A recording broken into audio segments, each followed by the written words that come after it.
રામ રામ રાયરાને જય મુરલીધર જય દ્વારકાધીશ. કેમ છો બધા? બધા મજામાં જ હશો, બરોબર છે. હવે આપણે આજે સવારમાં ઉઠી અને માણસોને તેડવા આવ્યા છે. માંડવો ઉપાડવાનો હતો, માંડવો વધારે પાકી ગયો એટલે એ ભાગ્યવાળા એથી પુગાણ થાય એમ નહોતું. પછી આપણે સોનુડિયા ટ્રેક્ટર લઈ અને માણસો તેડવા આવ્યા છીએ. જો કે ભાઈ હવે આ 5-6 જણાથી પૂરું નહીં પડે એટલે હામટા માણસો ટ્રેક્ટર જ લઈ જઈએ એટલે કાંઈ કામ પૂરું થઈ જાય. તો હાલો માણસો બેસવા માંડ્યા ને આપણે હાલો પછી જવાની તૈયારી કરી બધા માણસો હાલો જો ખડકાઈ ગયા, આખી ટોલી ભરાઈ ગયો ભાઈ માણસોની. એટલા માણસો મૂકે આજ તો માંડવો ઉપાડી જ નાખવાનો છે એકવાડીનો. આપણે મુનાભાઈ ને આવ્યા છે માણસો લેવા.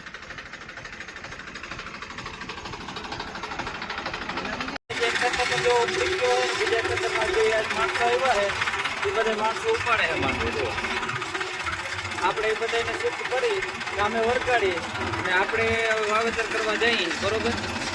વાવેતરનું કામકાજ છે. આપણે આજ જાજુ વાવેતર નથી, મકાઈ વાવવાની છે. મકાઈ વાવી અને પછી આપણે પાછો માંડવો કાઢવા જવાનો છે રબારી કાઢ. તો ભલે હાલો. તો ગાઈસ આપણે મકાઈ વાવવાની હતી ત્યાં પૂગી ગયા અહીં ધૂંધાભાઈ ત્યાં. એને આપણે કાયમી વરગાડી દીધા શક્કર બાંધવા. ઉતામત બહુ કરતા હતા ને તે અમે કીધું શક્કર બાંધવી એટલે પછી નિરાજ પકડી જઈ. અને અહીંયા રાણાભાઈ હતા, રાણાભાઈને કીધું આપણે તમે હે ને શક્કર બદલાવી નાખો. એને સકેડા કહેવાય, એને દોરી કહેવાય, નાળી કહેવાય. તો શું કહેવાય એને? તો ભાઈ તમે કોમેન્ટમાં જણાવજો આને શું કહેવાય. હા, બૂટ બાંધો ને વાદરી ભાઈ. હા રેડી હાલો. વાહિલા ખાનામાં નાખી દો વાહિલા. અને આ મકાઈ છે. આ મકાઈ કા ભીની? હા ધુંધાભાઈ, આ ભીની કા એક પાણીનો ફાયદો રહે. તો જો તમને ગાઈસ જોવા મળ્યું કે મકાઈ પલારીને વાવો ને તો વેલી ઉગે. તમે વાવી કઈ વખત? હા રેડી હાલો. તો ગમે એને વાવ્યું હોય મકાઈ તો એક દી આગળ પલારી દેજો, પછી વાવીજો એટલે મકાઈ ઉગાવો સારો લઈ જાય. હાલો તો આમાં વાવવું ચાલુ કરી દઈએ આપણે. તો ગાઈસ આ મકાઈ તો ભીની હતી પણ ભેગી હવે જુઓ બીજો જુગાડ કર્યો. જુવાર ભેગી નાખે મિક્સમાં. એટલે શું છે, કોઈ દાણો એવું હોય ને જુવારનો માલ ઢોરને ખાવામાં આવે, મીઠો લાગે એટલે માલ ખાય વધારે. આ તો ભાઈ નવીન જાણવા જડે પપ્પા. હજી આમને જોડ્યા જ રહેજો, તમને આવા કેટલાય વિડીયો જોવા મળશે. આ ધુંધાભાઈના કારનામાં હે બધાય. તો ગાય છે ઢારું પડવું હતું એટલે એસા ખાતું વાવેતર કર્યું છે ગોલાઈ વાળું. આપણે તો ગોલાઈ ના ફાવે. હવે અમુક ખેડૂત કહે કે આપણે ગોલાઈ વાળું વાવેતર કરવું તો શું કરવું? તો પછી ફરજિયાત આપણે ગોલાઈ વાળું વાવેતર કરવું જ પડે આપણે, બરોબર. બીજા નંબરમાં જો આ હતી મકાઈ બહુ ઉતરતી નહોતી ભાઈ. રાણાભાઈને બેઠા રાખ્યા તો રાણાભાઈ જોતા જજો, હાથ મારતા જજો. ભાઈ જો આવી ગયા એક બાજુ વજન ઓછો હતો એટલે કે એક પારો થઈને બોલો થાય એવું થોડું હાલે કે પાણી એક બાજુ હાલવું જ ના જોઈએ, પાણી સીધું જ હાલવું જોઈએ દોરી સર. એટલે એક બાજુ ઊભી ગયા. આપણે માંડવો કાઢવા જવાનો હતો તો રાણાભાઈને ભેગા લઈ લીધા. સિપિયામાં આવી ગયા ફેશનમાં આપણે રહે તો માંડવો કાઢવા નતા. રાણાભાઈ તો હાલને વાવીને આપણે બે જઈએ ભેગા. માંડવાનું મુહૂર્ત કરશે હવે કાઢવાનું ફેશન. હવે ધીરે ધીરે સિઝન ચાલુ થાય છે. સારું હાલો હવે આગળના વિડીયો પણ આવતા રહેશે, આપણે આખી સિઝન જોતા રહેશે. તો ગાઈસ આપણે હવે માંડવીમાં ચાલુ કરી દીધું હે.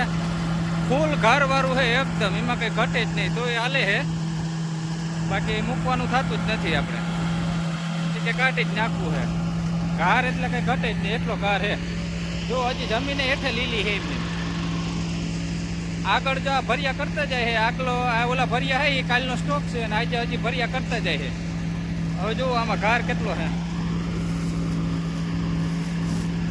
તૂટતું જ નથી ગમે એટલું કરો ને. હજી આમાં જે ખડ છે, ખડ તો લીલું જ છે તોય આપણે હાલે જ છે. આમાં રોલ થવાનો પ્રશ્ન જ નથી રહેતો. કટરું આપણે નવી નાખી દીધી એટલે કંઈ પ્રશ્ન જ નથી રહેતો. રોલ થતો જ નથી, જેવું નાખે એવું વયું જાય.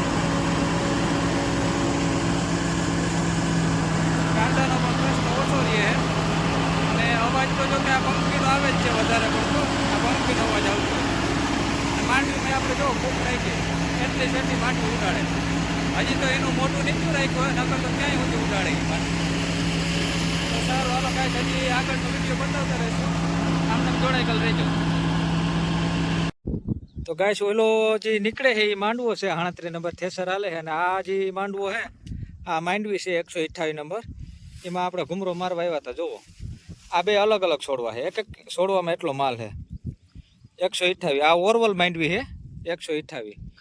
પહેલાં ઓરવી હતી આ રબારિકાવાળા કારુભાઈની છે માંડવી 128 પણ ટોપ છે. 38 થી પણ વધે એમ છે. આ બધી હજી પડી નથી. માંડવો પાડી નાખ્યો. અને આ ઓરવલ હતી. જોકે 128 લાંબી મુદતની આવે એટલે જાજો ટાઈમ ઊભી રહીએ. હજી એક પાણી આમાં પાવું જો હે પછી આ માંડવી ઉપડશે. અને ઓલા ખેતરમાં આપણે માંડવીનો થેસર હાલે છે માંડવામાં. એ હજી અડધા ભરીએ જ નીકળ્યા છે, અડધા બાકી છે.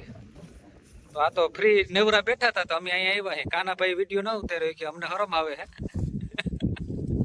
પછી અમે ઉતારી લીધો આ બાજુ વિડીયો. લીલું હતું હે હમુરું હતું. જો હે હમુરા કેવો રોલ થાય દેખાડો રાણાભાઈ. હા દાંતેણું લઈને વેરકા હે ઓ ભાઈ. કાંટો કાંટો આ જોવો છે. ઓહો આ તો પડીકા વૈરા એવું થઈ ગયું. રવામાં ઢેફલી ના વૈરી હોય એના જેવું થઈ ગયું. દાંતેણું લઈને વેરકા ભાઈ. કાનો ભાઈ ના બે ફેરાય ફેરાય ફેરાય તું તારે શેરમાં રોલ થઈ ગયો ભાઈ.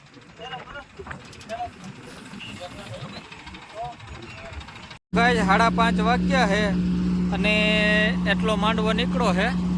બપોરે આપણે ટૂંકમાં ચાલુ કર્યું. બપોર પછીથી એટલો માંડવો નીકળો. કારવારો બહુ હતું. હવામાને થોડુંક નબળું છે. આ રાણાભાઈ ભર હારે છે. રાણાભાઈ મોજમાં હે ભાઈ. ભર હારવાનું ચાલુ છે કન્ટિન્યુ. ભરમાં જો હેઠે આ રીતના પાથરા હોય ને જે આ રીતના જમીન ભીની નીકળે.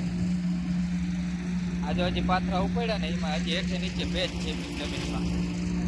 તો એ મૂકવાનું થતું જ નથી. કાઢી નાખવું. ખેડૂત એમ કરે ભલે વાર લાગે તો આપણે કાઢી નાખવું છે. મોસમ હસવાઈ જાય એને કંઈ ના પૂગે. ભલે 2 કલાક વધારે થાય પણ 2 કલાકના બદલે આમાં ટોક વધારે થઈ જાય તોય પણ ખેડૂત પાછું હટીને દેતા જ નથી કે આપણે કાઢી જ લેવું છે ભલે ગમે એવું થાય. તો ગાઈસ આપણે માંડવો કાઢીને આવ્યા અને આઈસરને સીધું ટોલેમાં વરગાડી દીધું. ખાંડ પારી આ ખડ હારવા ગયા હતા આપણે કનુભાઈ અને મહેશભાઈનું. એને ખડનો ફેરો હતો તે કે આપણે દિવસના સિપિયામાં હતું આઈસર એટલે અટાણે પછી ખડનો ફેરો કર્યો રાઈતી. એ કે રાઈતી આપણે ગમે તે હાલે ખડ ભરવાનું છે આપણે. તો હાલો હાજી આપણે આઈસરમાં આવી ગયા વારો આપણો.